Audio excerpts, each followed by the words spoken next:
ओम नमः शिवाय। श्री शिव महापुराण।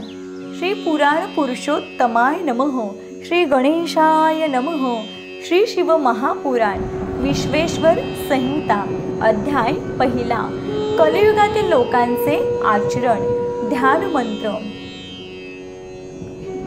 आद्यंत मंगलम जात समान भाव मार्य तमिशम जरा मरमात्मदेवम पंचाननम प्रबल पंच विनोदशीलम संभावे मनसी शंकरम बिकेशम।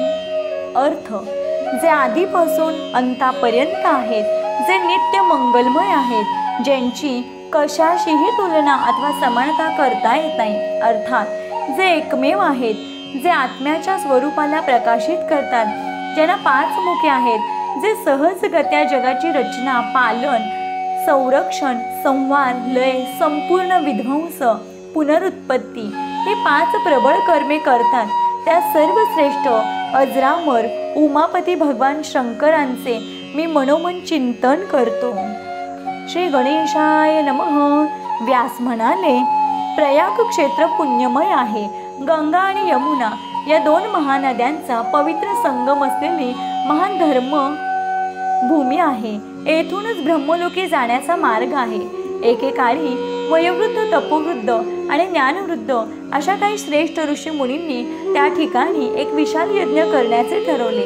त्या महान ज्ञान यागाचे वृत्त समजतात व्यास शिष्य सूत महात्म्यांच्या दर्शनासाठी त्वरेने तेथे आले। त्यांना पाहून तेथे उपस्थित असलेल्या सर्व ऋषी श्रेष्ठींना फारच आनंद झाला।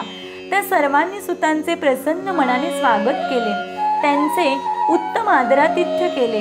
मग त्या सर्वांनी विनम्रतेने हात जोडले व म्हणाले, रोमहर्षणजी, या पुण्य पावन प्रयाग क्षेत्री तुमचे दर्शन घडल्यामुळे आम्ही धन्य झालो आहोत। तुम्ही सर्वज्ञ आहात, महाविद्वान आहात। तुम्हाला व्यासमुखातून पुराण विद्या अवगत झाली आहे। तुम्ही खरोखरच भाग्यवान आहात। तुमच्याकडे आश्चर्यकारक कथांचे भांडार आहे। तुम्ही त्रिकाल ज्ञानी आहात। भूत, भविष्य, वर्तमान सर्व काही जाणता।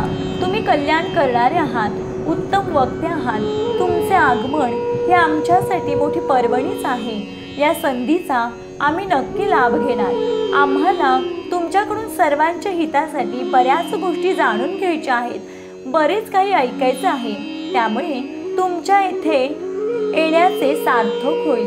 सूतजी, आजपर्यंत आम्ही अनेक गोष्टी ऐकल्या, शुभाशुभ तत्वविषयक व्याख्याने श्रवण केली, पण अजूनही आमचे पूर्ण समाधान झालेले नाही। भविष्यात लोकांचे कल्याण व्हावे या उद्देशाने आम्हाला काही रहस्ये जाणून घ्यायची आहेत। तुम्ही आमच्यावर कृपा करा। काही विषय गोपनीय असले तरी प्रकट करा। हे मुने, पुढे घोर कलियुग येणार आहे। त्याच्या प्रभावाने लोक पुण्यकर्मांपासून परावृत्त होऊन दुराचार करतील, खोटे बोलतील, दुसऱ्याची निंदा करतील, परधन आणि परस्त्रियांची अपेक्षा करतील, जीवहिंसा करतील, मूढ, नास्तिक आणि पशुबुद्धीचे होतील।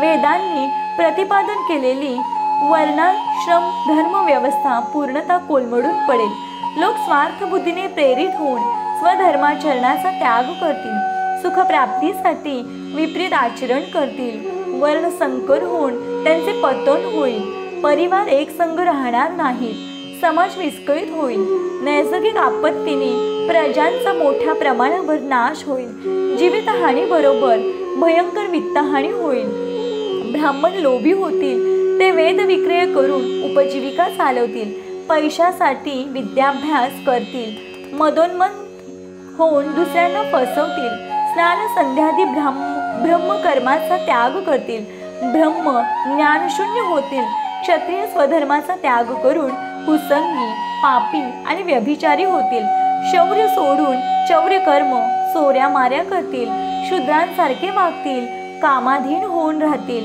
वैश्य संस्कार भ्रष्ट होतील, ते अहोरात्र पैसे कमवण्याच्याच मागे लागतील, अन्नात भेसळ करतील, वस्तूंच्या वजनात खोटेपणा करून ग्राहकांना फसवतील, शूद्र कर्मधर्म विमुख होऊन उज्ज्वल वेशभूषा करतील, ते धर्माला प्रतिकूल असेच वागतील, कुटील विचार करतील, ईर्ष्या करतील, ब्राह्मणांची निंदा करतील, त्यांच्यामध्ये जे श्रीमंत असतील ते कुकर्म करतील, त्यांच्यामध्ये जे श्रीमंत असतील ते कुकर्मे करतील, जे विद्वान असतील ते इतरांशी वादविवाद करतील, ते स्वतः कुलीन समजून सर्व धर्मातील आणि वर्णातील स्त्रियांशी विवाह करतील, आपल्या सामाजिक अधिकार कक्षेच्या बाहेर जाऊन ब्राह्मणोचित सत्कर्माचे अनुष्ठाने करतील, स्त्रिया सदाचार विमुख होतील, पतीचा अपमान करतील, त्यांची सेवा करणार नाहीत, त्या कुत्सित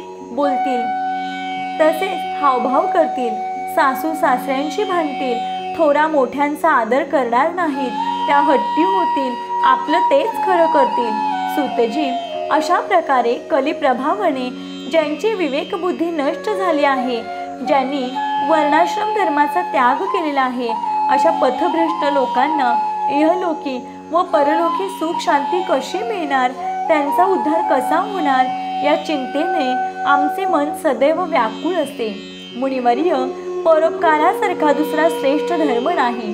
जो या धर्माचे पालन करतो तो दुसऱ्यांना सुखी करतो आणि स्वतःही प्रसन्नता अनुभवतो. उपकार करता निष्काम असेल तर त्याचे हृदय अधिकाधिक शुद्ध होते. लोककल्याणाची सद्भावना त्याला परमगती प्रदान करते. तुम्ही सर्व सिद्धांतांचे ज्ञाते आहात, म्हणून कृपा करून असा एखादा लहानसा पण प्रभावी उपाय सांगा की ज्या योगे कलियुगात व अन्य केव्हाही लोकांच्या पापांचा नाश होऊन त्यांचा उद्धार होऊ शकेल. अध्याय पहिला समाप्त. ओम नमः शिवाय. हर हर महादेव.